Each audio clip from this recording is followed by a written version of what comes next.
उड़ीसा के ऊपर dry weather prevail हुआ है।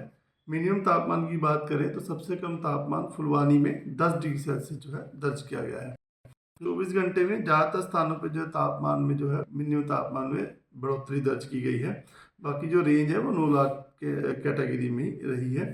टिपार भी अभी जो तापमान है सामान्य के आसपास जो है सब स्टेशन के आज जो है देखे गए हैं। उसके अलावा जो है हार स्टेशन पे फोग ऑब्जर्व की गई है, जिसमें 2 जगह पर डेंस फोग पाई गई है, जिसमें राउरकेला में सबसे कम 100 मीटर विजिबिलिटी और फुलवानी में 150 मीटर विजिबिलिटी जो है दर्ज की गई है। अगर हम सिग्निफिकेंट वेदर सिस्टम की बात करें तो फिलहाल उड़ीसा के ऊपर तो कोई भी सिग्निफिकेंट वेदर सिस्टम नहीं है।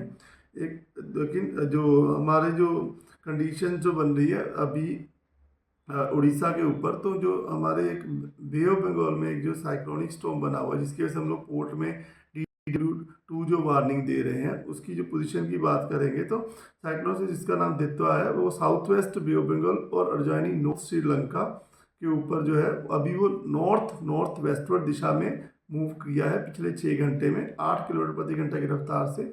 और सुबह 8:30 बजे की ऑब्जर्वेशन के हिसाब से यह उसी रीजन के ऊपर बना हुआ है, जिसका लैटिट्यूड जो है 9.6 डिग्री नॉर्थ पे और लॉन्गिट्यूड 80.7 डिग्री ईस्ट के ऊपर बना हुआ है। यह जो साइक्लोन की स्थिति है वह जफना जो कि श्रीलंका में एक स्टेशन है वहाँ से 80 किलोमीटर ईस्ट के ऊपर है और 140 kilometre south east of Vedaranya India का स्टेशन है। 170 kilometre south east of Karaikal जो कि इंडिया का स्टेशन है।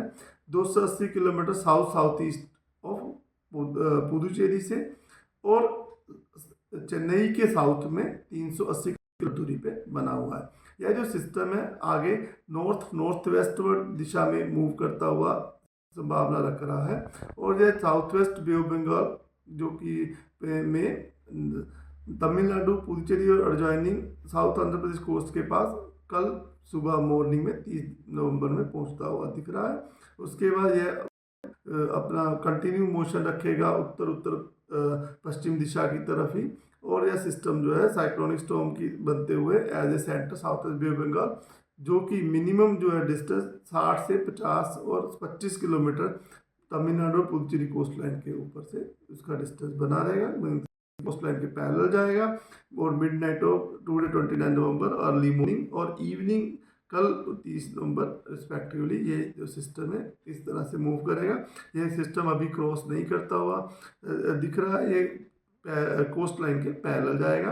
अब इस सिस्टम का अगर हम उड़ीसा के ऊपर इम्पैक्ट देखें, फिलहाल तो उड़ीसा के ऊपर इस सिस्टम का ज़्यादा इम्पैक्ट नहीं दर्ज करने में नहीं दर्ज हो रहा है। फिलहाल कोई भी इम्पैक्ट दिख नहीं रहा है। अगर फ्यूचर में अभी जैसे 1-2 तारीख के आसपास अगर सिस्टम आगे बढ़ता भी है ये सिस्टम, तो ये कम डिप्रेशन बनेगा एक तरीके से कमज़ोर होने की संभावना रख सकता है। तो उसके वजह से उड़ीसा में जो साउथ की वजह से वहाँ पे बादल वगैरह आने की संभावना है, छुटपुट बारिश भी हो सकती है, वो हम लोकल एरिया फोरकास्ट में कवर किए हैं। बाकी day 1 to day 7 whole Orissa dry रहने की संभावना है। डे 1 में फोग की संभावना भी दी गई है कि डेंस फोग जहाँ पे सुंदरगढ़, नयागढ़, कंधमाल, खुड़ा डिस्ट्रिक्ट में जो येलो वार्निंग दी गई है डेंस फोग होने की संभावना की वजह से।